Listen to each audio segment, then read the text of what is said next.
On s'y attendait, eh bien, le prix des hydrocarbures ont été revus à la hausse, au grand désarroi de la population, mécontent de cette inflation qui commence déjà à payer le prix fort. C'est de profession.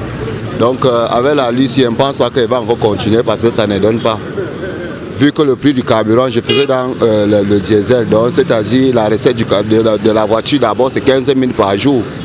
Donc déjà, si tu pars travailler et que tu ne parviens pas à rentrer avec quelque chose à la maison, ça ne sert à rien de sortir chaque jour pour aller te nuire.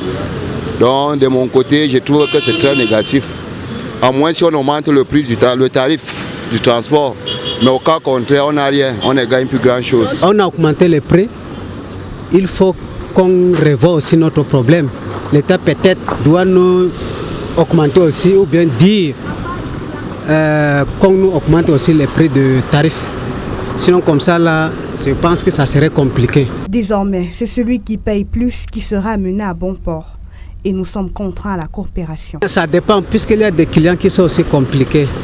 Bon, par exemple, si tu prends les clients comme Cana Fekafoot 100 francs, maintenant tu dis que comme on a augmenté le prix des carburants, il faut donner 150, les clients disent que non. L'État n'a pas parlé. Dans ces cas, nous, on attend d'abord les selles de l'État. On n'a pas augmenté le prix du transport. Par contre, on a augmenté le prix du carburant. Donc ça retourne chez nous, les transporteurs. Nous sommes vraiment perdants.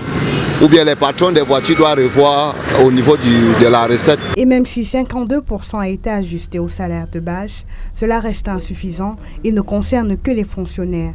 Le reste de la population broie du noir.